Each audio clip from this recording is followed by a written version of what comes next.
G'day and welcome. We're about to get stuck into one of the most crucial decisions you'll make as an entrepreneur, and that is how you structure your business. It's the legal scaffolding that holds everything up, and believe me, getting it right from the start can save you a world of pain down the track.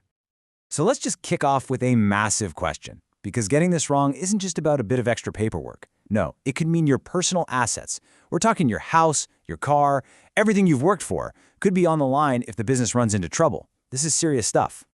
So here's our roadmap for today. We're going to follow the typical business journey, right from that simple one-person setup all the way to the advanced structures the big players use to protect their wealth and keep the tax man happy. Okay, let's dive right in. Before you can even think about choosing, you've really got to understand what's on the table. Each one of these options has a completely different impact on your personal liability, your tax bill, and your ability to grow. It might not change the day-to-day grind of actually running your business, right? But legally, it changes absolutely everything. It defines who owns what, who's on the hook for debts, and how the tax office sees you. This table gives us a fantastic bird's-eye view of the whole journey, and you can see a really clear trade-off here, can't you? As you move from left to right, you get way more protection, but yeah, the cost and the complexity, they ramp up significantly. Right, this is where most Aussie businesses begin their life. It's the simplest, fastest way to get your idea off the ground. You can think of it as the foundational stage. It's super easy to set up and incredibly flexible. As a sole trader, it's simple. You are the business, and the business is you. There is absolutely no legal separation. And while that's wonderfully straightforward, that simplicity comes with a very, very big catch. The big wins here are all about simplicity and control. You're the boss, setup is cheap as chips, and the admin is minimal. Plus, being able to use those early business losses to lower the tax on your other income, that's a pretty handy perk when you're just starting out. But here it is, the absolute deal breaker: unlimited liability. If your business gets into debt or gets sued, there's no legal firewall. Your personal assets, yep, even your family home, could be used to pay off business debts. It's a huge risk. Okay, let's move up to the next level. This is what often happens when you decide you don't want to go it alone anymore and you team up with a mate or a colleague. Now, a partnership is still pretty simple to set up and you get to share the load, but you're introducing a whole new level of complexity: other people. You are now financially tied to every single one of their decisions. The obvious upside is you're not going it alone anymore. You're sharing the workload, you've got more brain power to throw at problems, and you know what? Banks are often happier to lend you money when they see more than one person on the application. But the risk comes down to 3 words: joint and several liability. What does that mean? It means you are on the hook not just for your own debts, but for your business partner's debts too. So if they go and rack up a huge bill, creditors can come after you for the whole amount. All right, as your business grows, so do the risks. At this point, you need to stop thinking about a simple setup and start building a proper fortress for protection.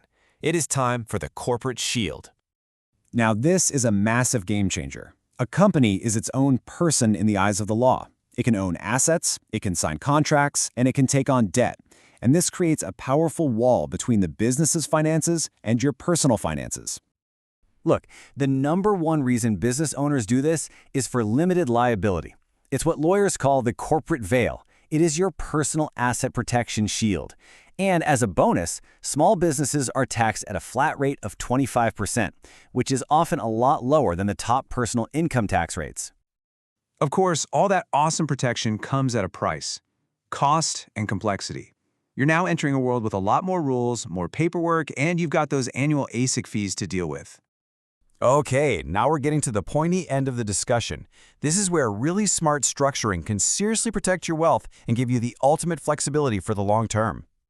Yep, this is the advanced playbook. If you're serious about building and protecting significant family wealth, you're going to want to listen closely to this bit. The best way to think of a trust is like a safety deposit box for your assets. The trustee holds the key and manages what's inside, but it's all for the benefit of the beneficiaries, and that's typically your family members. The absolute magic of a trust is its asset protection. See, technically, no single person owns the assets in the trust, which makes them incredibly difficult for creditors to get their hands on. Plus, you can distribute profits to family members on lower tax brackets, which can be just incredibly tax effective. But here's the downside. Trusts are complex beasts. You absolutely need professional advice to set one up and run it properly. And there's a huge sting in the tail. If you don't distribute all the profits by the end of the financial year, they get taxed at the top marginal rate of 47%. Ouch. So how do you get the protection of a company and the flexibility of a trust? Well, you don't have to choose. You create a hybrid structure. Okay, let's just walk through how this hybrid model works, because this is brilliant. Successful entrepreneurs, they don't just pick one structure, they combine them. So have a look at the bottom of this diagram. You've got the trading company. It's out there on the front line, right? It's handling all the risky day-to-day operations.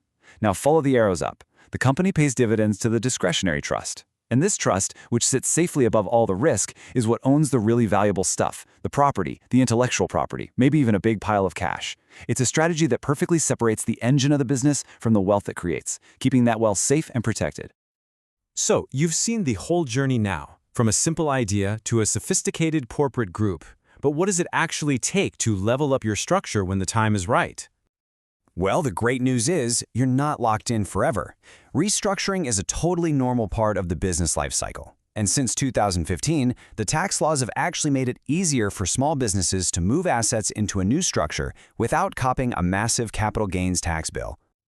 Now, I know it might look like a bit of an alphabet soup, but these are the practical, non-negotiable steps to making your new structure official with the ATO and ASIC. Basically, each new entity needs its own unique identity in the eyes of the government. At the end of the day, this is not a decision you should be making alone over your morning coffee. This is a sit-down with your accountant conversation for sure. So go to that meeting armed with these questions to make sure you find the absolute perfect fit for you and your future plans. So the final takeaway is this. What worked for you on day one might now be holding you back, or worse, putting you at serious risk. Take a good, hard look at your business today and ask yourself that critical question.